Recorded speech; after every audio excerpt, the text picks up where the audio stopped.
Dealmaker Insights, the podcast brought to you by Reed Smith's corporate and finance lawyers from around the globe. In this podcast series, we explore the various legal and financial issues impacting your deals. Should you have any questions on any of the content through this series, please contact our speakers. Hello, we are back again. It's Tamara Box at Reed Smith here with Ian Balkwell, also of Reed Smith. And Ian, last time we got together, we chatted about CMBS. I know your favorite subject and certainly one of mine, and decided it was on the naughty step, but it was doing its best to get away from that naughty step sort of mentality that came from the financial crisis. Today, we're going to talk about, maybe it's CMBS's sort of first cousin, and that is the CRE CLO. You have just completed, indeed Reed Smith has just completed the first CRE CLO in the European market. So tell me why that's important. And not just to you, because I know it's important to you. Why is it important for our market?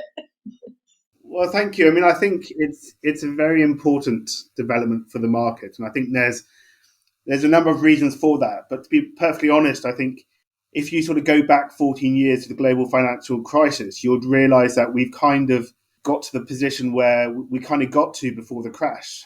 I think it's important for a number of reasons. I think, firstly, you have to look at the fact that we've got this new deal against a backdrop of record CMBS issuance in Europe.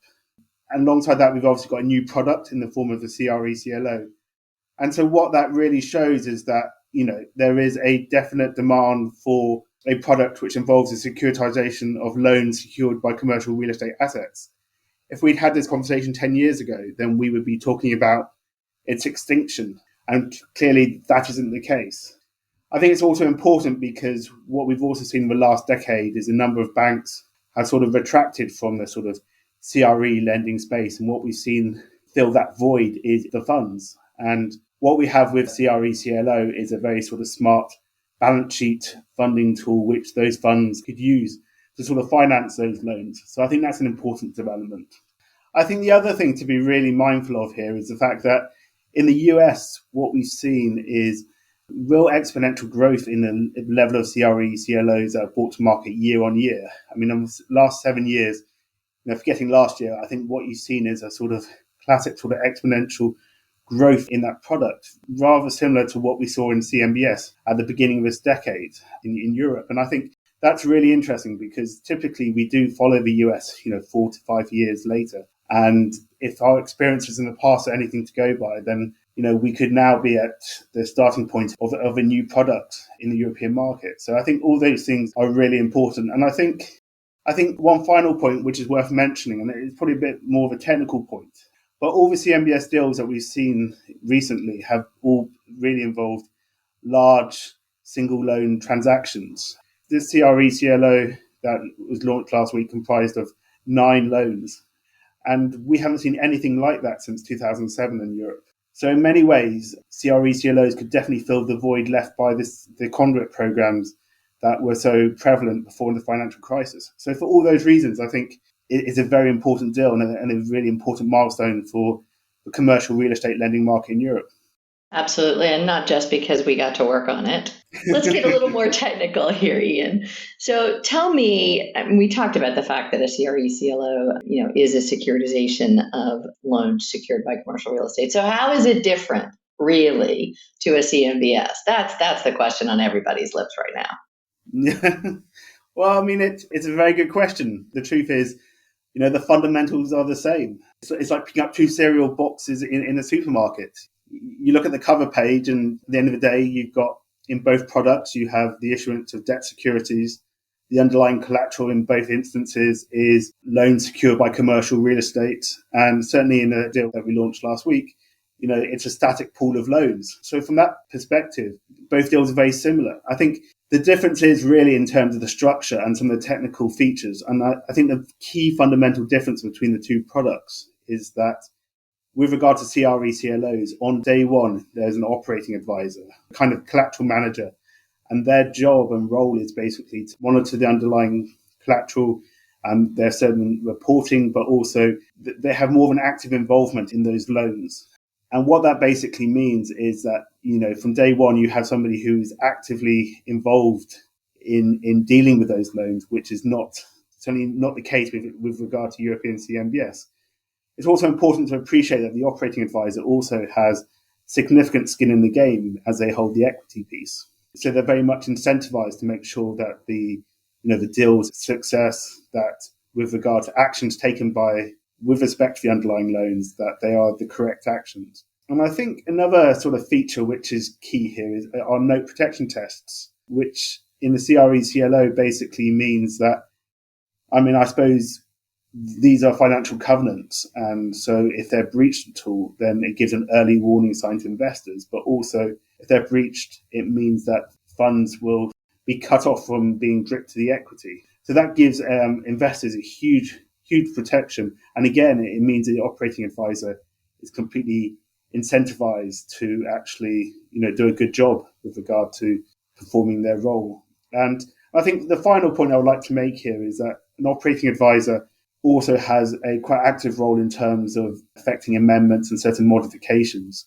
And they can also instruct parties to sell loans in certain scenarios. You can see quite a lot of flexibility there in the sense that, as the market builds and develops, the idea of buying and selling loans into these sort of structures, should become more prevalent. So when you take all those roles together, I think what you have with CRE CLO is something which is a little bit more sophisticated than, I suppose, the traditional CMBS. And therefore, you sort of have a product which is more, ideally suited for those sort of more transitional assets as opposed to more stabilized assets, which CMBS is a better tool to finance.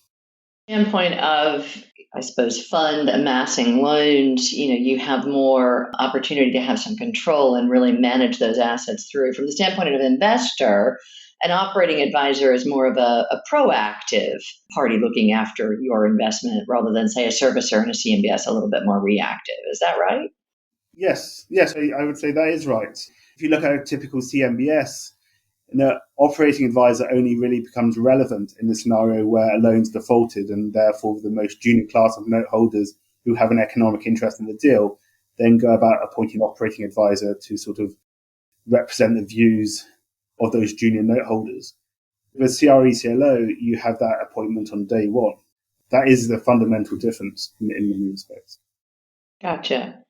So having said all that and noting the sophistication that's, maybe more prevalent in the CRE CLO, will we still see these two products coexist in the marketplace? Or are we going to move to the more sophistication that the CRE CLO offers? Yeah, it's a good question. The question is ultimately, will these two products reside under the same roof? And to be perfectly honest, CMBS has had, it's been able to occupy the house the last 20 years and has done relatively handsomely. I think there is a need for both products in the European market. I think I just sort of alluded to that, but the reality is the CMBS is perfect as a balance sheet management tool for the banks. It's an ideal way to sort of finance those large loans that only banks can really underwrite. And then those loans are then securitized. I think the key thing there is those loans also lend themselves to more stabilized assets where there's a solid income stream. Whereas I suppose CRE CLOs are perfect for those smaller loans, those loans originated by the funds, and those loans where the underlying assets need a little bit more work, need a little bit more attention, a little bit more understanding on how those properties work and how to maximize returns. And I think the key thing here is that those sort of transitional assets are going to be in plentiful supply as a consequence of things like the fallout from the pandemic, where real estate investors go about sort of repurposing their properties. But also at the moment, as everyone can tell, there's a real push in the ESG direction. And again, that's sort of encouraging assets to be sort of repositioned and repurposed. And in that scenario, you need a funding tool which is a little bit more flexible. And I think there, CRE CLOs are perfect. So yes, I think the reality is that you will see both CMBS and CRE CLOs. It's quite possible that what you'll have is an asset which is initially funded through a CRE CLO. Maybe it's a bridge loan or some other shorter term loan. And then once that underlying asset has sort of stabilized, repurposed, and is good for purpose, then that loan can be refinanced through a CMBS. And there's actually no reason why you can't have those two products working hand in hand in that way. So, given what you're describing and how flexible these things are, and the fact that we've had real estate debt funds around in Europe for a while, what is this lag that we've seen? Why has it taken so long for the CRE CLO to arrive on our shores versus what we've seen across the pond in the US? Yeah, so I think the reason for that is the fact that we always like to lag the US. But also, I think the truth is that leading into the financial crisis, the US market was more lined up for CMBS and CRE CDOs, I suppose, and maybe the odd CRE CLO. So I think securitization was a mainstream feature of financing commercial real estate in the US. That certainly wasn't true in Europe, and Europe certainly suffered more than the US in this space, given the fact that a lot of our structures and documentation wasn't as developed as it was in the US. And so therefore, when the financial crisis hit, I think we probably experienced a little bit more pain. And as a result of that, the fallout of that pain has been that the securitization of commercial real estate in particular has had particularly bad press over the last 10 years, which has not been helped by the shed load of sort of litigation and high profile disputes that have sort of graced the market. But what we've certainly seen in the last 5 years or so is that there's been a lot more confidence in securitization generally. And what we've also seen is a lot more certainty around regulation, as well as the fact that we've had a number of trade bodies like CREC and investors coming up with best guidelines for securitization of commercial real estate loans. And the truth is that all that has been really helpful and positive. And with the onset of the pandemic last year, what a lot of these structures showed was that a lot of these refinements that have been made over the last 10 years have actually worked, and then the structures are very much fit for purpose. And so in that regard, what I would say is that now is the perfect time for a new product in the form of CRE CLOs to sort of hit the market, because we've got regulatory certainty, we've got more structural confidence, we've got more investor confidence, and quite frankly, it's a product that's needed in the European market. And so for all those reasons, I think that's why now is the opportune time to see this development. I love words like certainty and confidence. It's nice to hear after some pretty uncertain times that we've lived through. Well, let's do a little crystal ball gazing then, Ian. What do you predict for the European commercial real estate financing in the capital markets arena? How do you see CMBS and CRE breaking down over the next, let's call it 2, 3, 5 years? You pick it. Yeah, so I think this upward trajectory generally. I think CMBS. One interesting thing about the European CMBS market is that it's only a few banks that are actually active in that space and have been for a while now.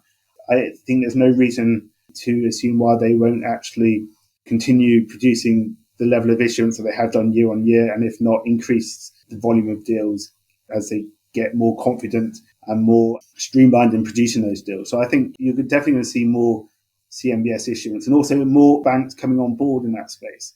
So I think all that will sort of lead to just natural growth of the CMBS markets. And also, I think with CRE CLOs, we've obviously had the first now.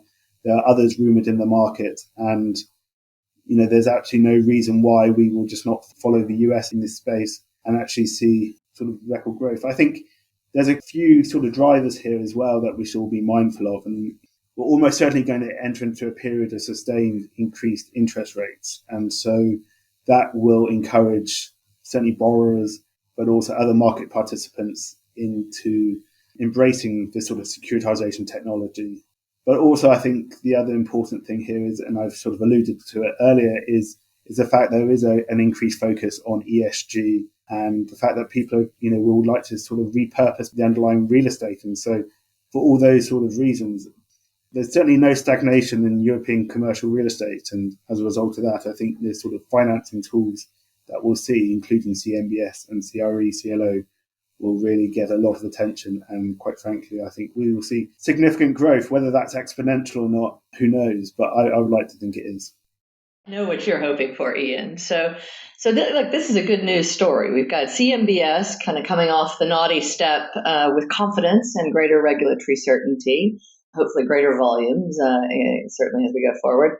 And then we've got its more flexible, more sophisticated first cousin in the CRE CLO, also hitting our markets with a great deal of confidence, and a confluence of circumstances really conspiring to make this the year of the greater availability of these products, whether that's ESG, rising interest rates, et cetera. So a good story. I like it. All good news. Thanks for sharing with us, Ian, and keep after the great work in the CRE, CLO, and CMBS markets. Thank you. Dealmaker Insights is a Reed Smith production. Our producer is Ali McArdle. For more information about Reed Smith's corporate and financial industry practices, please email dealmakerinsights@reedsmith.com. You can find our podcast on Spotify, Apple, Google, Stitcher, reedsmith.com, and on our social media accounts at Reed Smith LLP on LinkedIn, Facebook, and Twitter. This podcast is provided for educational purposes. It does not constitute legal advice and is not intended to establish an attorney-client relationship, nor is it intended to suggest or establish standards of care applicable to particular lawyers in any given situation. Prior results do not guarantee a similar outcome. Any views, opinions, or comments made by any external guest speaker are not to be attributed to Reed Smith LLP or its individual lawyers. All rights reserved.